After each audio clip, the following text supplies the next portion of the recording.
LawTech Talks, discussing all things technology in Australia's legal profession. Brought to you by Lawyers Weekly. Hello everyone and welcome to another episode of LawTech Talks. My name's Jerome Doraisamy. I'm coming to you today from Camaragal Land in Sydney, and I'm very pleased to be joined by a return guest. Ashleigh Whittaker is the Country Manager in Australia and New Zealand from Harvey. Ash, welcome back to the show. Jerome, thanks for having me. Today we're going to be talking about what the 2027 financial year looks like for the legal profession when it comes from moving from being experimental with artificial intelligence to having it be more foundational in your daily processes and operations. We're also going to be touching on some of the updates that Harvey has for its presence in the market and some of the some recent findings that lawyers, both in private practice and in-house, need to be across. Ash, as a starting point, you and I are recording this about a week before the financial year ends, the 2026 financial year. Looking back on the last 12 months, what are some of your headline takeaways from the, the pace of change and also how advanced the legal profession is now compared to what we were at the start of the financial year? Yeah, fantastic question. If we look back last year, I know you and I used to speak about the fact that AI felt like it was accelerating so quickly, and it definitely has been. And for the legal profession, it's felt like a acceleration that we haven't necessarily seen before when it comes to technology. I had a law firm recently tell me that they mapped 300 plus product changes and capabilities that we had shipped to them over the last 12 months. And they were putting that in comparison to their lawyers being used to maybe 2 or 3 product uplifts for a product in a year. So definitely that acceleration has been felt. I think it's both really exciting that there is so much happening in the space, but of course it comes with a level of a new requirement to be able to stay on top of what the capabilities can do. But then if we pause and go to your question around what does that mean for the next 12 months, I think we're only going to see that pace of acceleration continue and in fact increase. So a really interesting shift that happened at the turn of this year, at the end of 2025, early 2026, was the step change in AI capability from very task-based agents or workflow capabilities into what you call long horizon agents, so really true agentic capabilities. And what is that? That's the ability for AI to go in and not just work and understand on one particular context, but actually expand that context over time and persist on a task, access tools that it might need, so let's say your document repositories, research data, VDR data, and then actually go ahead and produce multiple parts of the relevant work stream you're working on.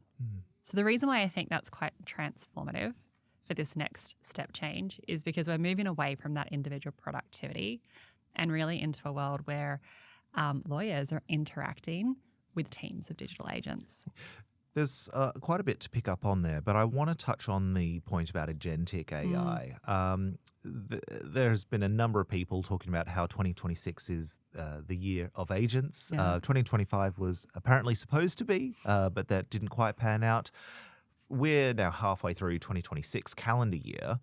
Has this been the year of agents thus far, or is it becoming the year of agents? Yeah, definitely. I think, for those examples we were just talking about, the difference between like a workflow that might be able to help me to run an issues analysis or prepare the first draft of a memorandum and then engage with the AI tool to be able to improve and iterate on that is fundamentally different to the AI now working in the background in parallel on multiple tasks and going out and accessing the relevant tools it's got access to in order to continue to persist at the task over time.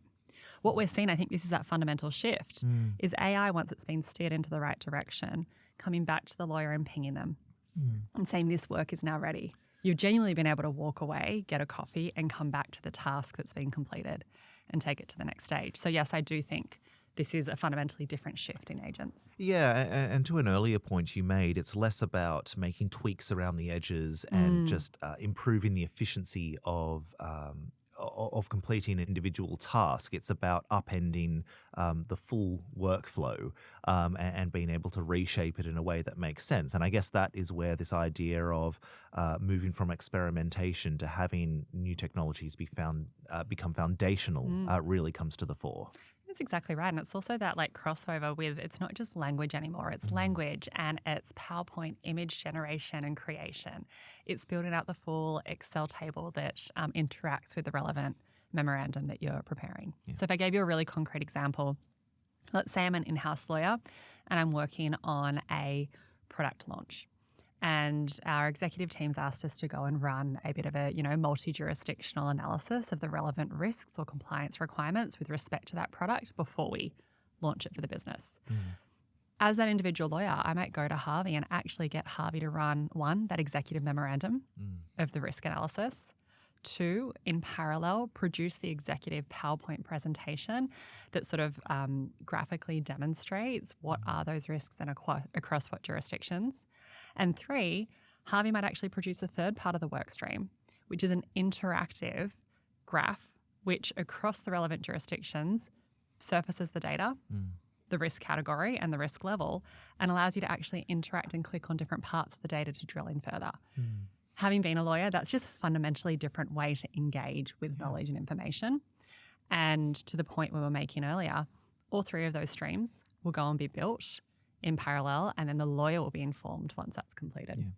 Tell me about what you're seeing and hearing on the ground from the lawyers who are experiencing these shifts. You and I sat on a round table recently with a number of partners from firms big and small, which was certainly for me, rather eye-opening to see not just the levels of advancement, between different lawyers, between different firms, but also how they are responding to these shifts. What's your take on, I guess, the market sentiment right now? Yeah, I think I know a conversation you and I have had often is 12 months ago, and over the last 12 months, it's felt very experimental. Get your hands in, throw some things at the wall, test what AI can do. I do think we've seen a shift. In fact, the RSGI study came out last week, which was looking at 12 months later after their first report, how do lawyers that use Harvey actually perceive or interact with the tool. And 52% of all respondents actually described that shift we're talking about from experimental into what they now call foundational infrastructure.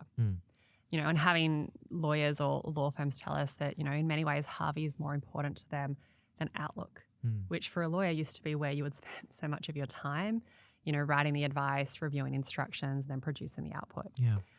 So I do think we're seeing that shift. And what's really interesting is we're seeing it from very junior levels up to the most senior partners. But to your point, we do have diversification across the industry. So we've seen some firms and in-house teams be deep in the tools for a year now. And invariably, they've managed to go very sophisticated in their use, building bespoke personalized agents that their team runs time and time again that reflects their way of working or their process.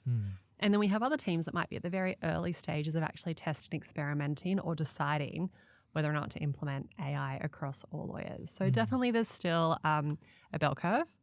I think what's really interesting is at the mid to upper end of that bell curve, the usage is going very deep. We're chatting with Ashleigh Whittaker from Harvey, and we'll be back with more right after this.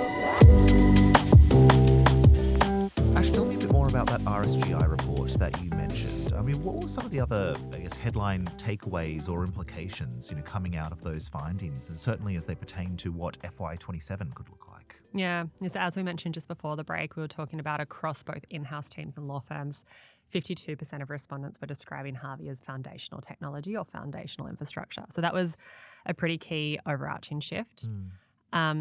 We had 68% of all Harvey users already developing and deploying Harvey-based AI agents. And what I mean by that is, not just, interacting with a tool or saving a prompt, but actually going in and implementing their own company's process or documentation into the system and then deploying those agents at scale.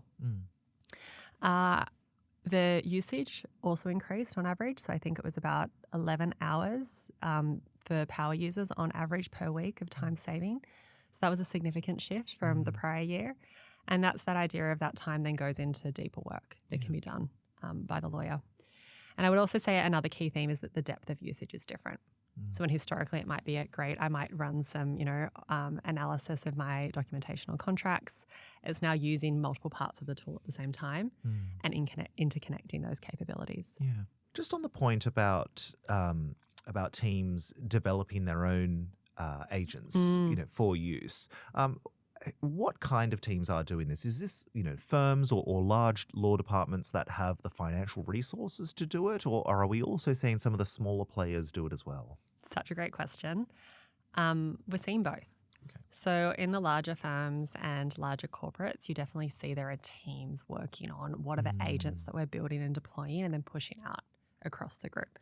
And that might be practice specific, vertical specific, or just generally relevant to the corporation or the firm.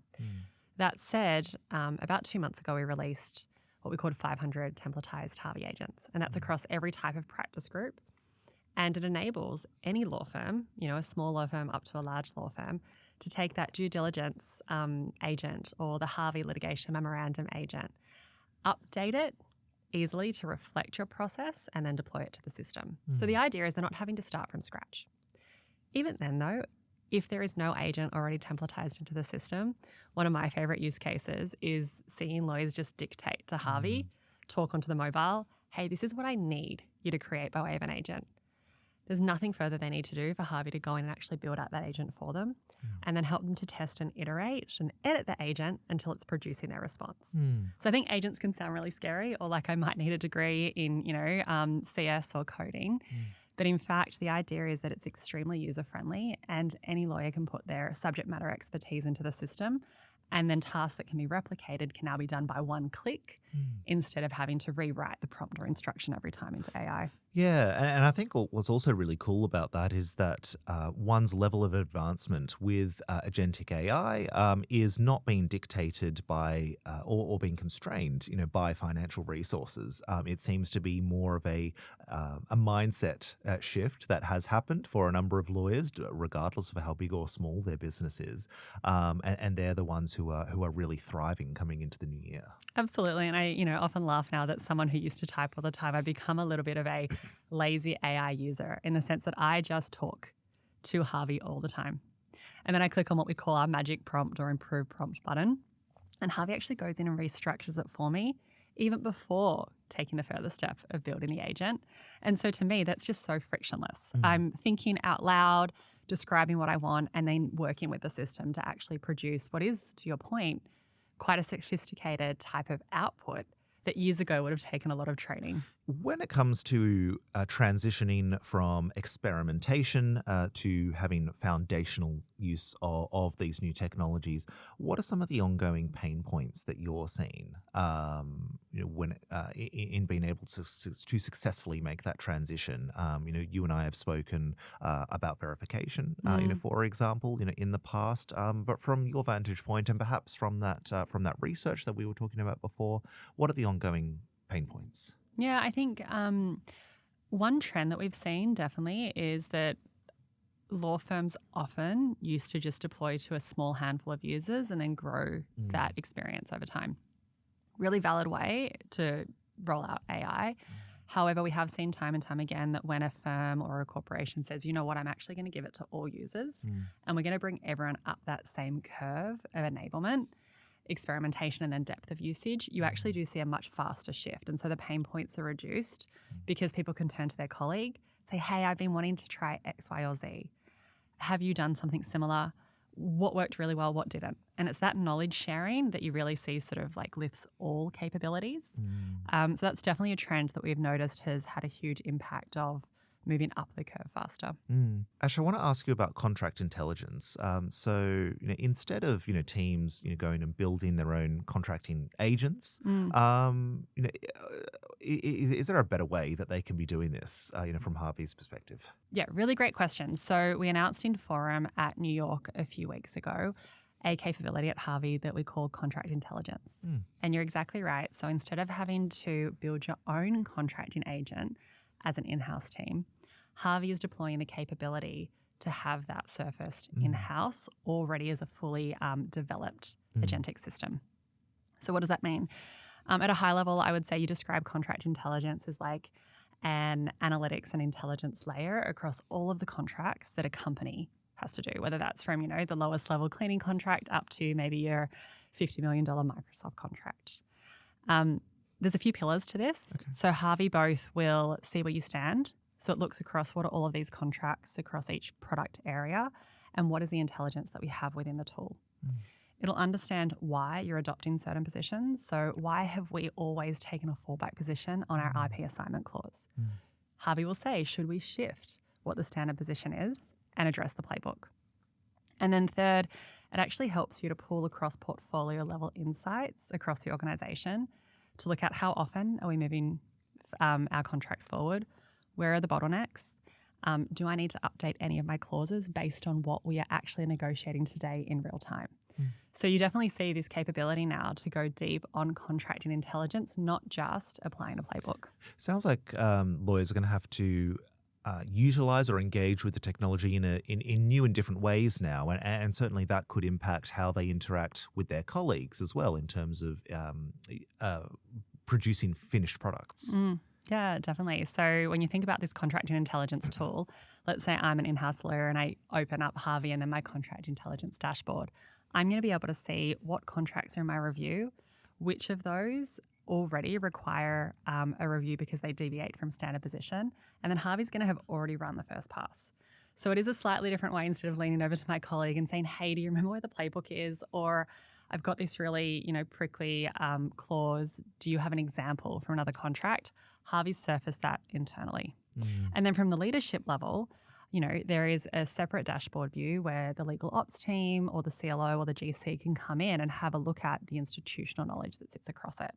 So how often are our teams moving through these contracts? As with the individual lawyer, what are the sticking points? What's coming up for a renewal, if that's relevant to the business? And then also, what do we need to maybe edit internally based on the position we're taking daily? Yeah. Ash, I just have a few more questions for you, which we'll get to on that side. Ash, changing direction slightly, I want to ask about ROI because I think, and circling back to the question I had about challenges earlier, I think one of the biggest hurdles that will still be facing partners and firm leaders is the question around whether they're getting the full value out of whatever tools they're using. What's Harvey's response here? And how are you guys looking to better support practitioners, teams, firms when it comes to ensuring that the ROI is at an optimal level? Yeah. So a really common piece of feedback that we've received over the last year is how can I surface insights around what we're doing with Harvey? And so historically, we would have a lot of teams that would export the data and maybe push that into a Power BI dashboard and surface insights across practice group, across the business. We've been enabling internally within Harvey a new capability to self-serve in that and surface company-level insights. So this is called Command Center, and it's not for every user, but it is for sort of leadership or anyone that's actually deploying the project. And what you can do with Command Center is intelligently pull out insights such as how often are we using AI? What is the level of depth? What client matters are we using this on? What sort of work are we actually seeing being used and deployed in Harvey? Is it just back and forth Q&A or are we doing really deep client work in there? The ability to actually audit and capture whether or not we're then pushing some of that work to our clients. So is this a new service that we're delivering to a client? And if so, which clients and how often are we doing that? And then within Command Center, you can even just produce the board level report. Great, give me a quarterly report on what our use is, what are our hours saved, how much client work are we doing, and is Harvey being used across the board or are there certain pockets where we might need further training? Yeah. Ash, what I'm finding interesting listening to you speak is that it seems as though we're getting to a point whereby not only are the workflows being upended in ways that will require lawyers to rethink, how they approach their daily operations as opposed to simply tweaking around the edges, but we're also getting to a point, further to what you just said about Command Center, whereby some of the reluctance or reticence that lawyers might have around AI is also being addressed. It's not just, you're being told you've got to use AI or you'll fall behind. Yes. The reasons why you maybe haven't been using AI, they're being, they're being solved. And so in that sense, we're coming into a really interesting time, with this new financial year where lawyers will be much less much less constrained, both by their own thinking, but by their own processes as well. And it just strikes me as being a rather cool inflection point. Yeah, I think it's a really great time to be a lawyer. And exactly to your point, moving now to how do I use AI in ways that actually make my job, more engaging and allow me to get to that deeper work faster. And looping back to the start of our conversation, that deeper work and the new capabilities are continually changing. So I do think this capability to both surface, like, what am I doing? Is there a way to go deeper? Is really important. So another feature of Command Center that was a huge request from our customers was, can you surface aggregated data on where I stand or where my users stand compared to everybody else globally or within region? Yeah.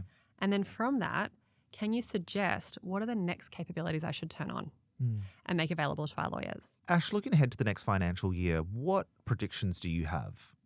If you and I are to sit here again in 12 months' time, what will have changed? And your answer could lean into what Harvey might have coming in the pipeline, or how you see lawyers' attitudes and approaches shifting in the coming year. Yeah, great question.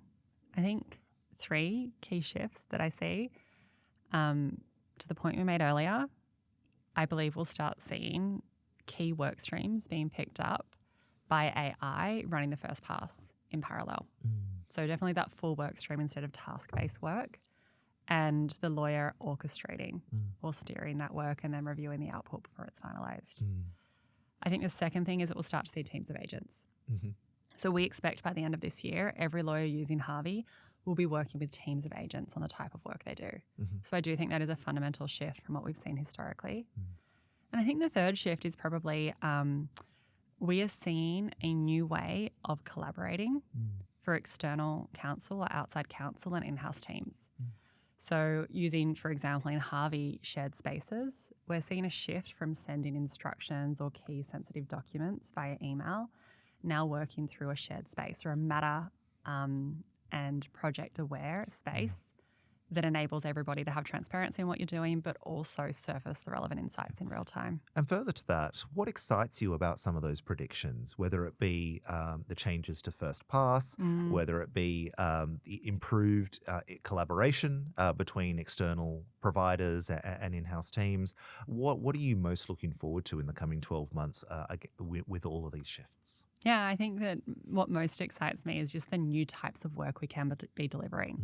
So particularly on that collaboration point and then linking in with the new capabilities, lawyers have this fantastic opportunity to be delivering legal services in a way that was different to what we did historically. So rather than, like I mentioned before, just sending out an email of advice, we can actually actively collaborate with agents in real time. I think, one, that's a fundamental shift to the way that we operate. And it's really exciting because it's a new way of doing business. And I think that's always an exciting place to be in. Well, Ash, I always enjoy chatting with you. Before I let you go, do you have any parting thoughts or words of wisdom when it comes to the shift from experimentation to foundational? Any parting thoughts on these new ways of working, or just how lawyers can and should be viewing the changing landscape? I think my biggest piece of advice is the most simple one, and it's what we mentioned before, is talk to AI. Turn on the dictation, have a conversation. And the reason for that is the more natural it feels, the deeper you'll be able to go very intuitively. So that's how I work. I definitely think it's a really great way to get in and test. Ashleigh Whittaker, thank you so much for your time. Thank you, Jerome. And thank you to the listener for tuning in. If you enjoyed this episode, please give us a rating and review on whatever platform you use to listen to podcasts, as it'll help other lawyers discover and enjoy this show. And if you've got ideas for other episodes we can run, please get in touch at editor@lawyersweekly.com.au. You can also find us on social media. See you again next time.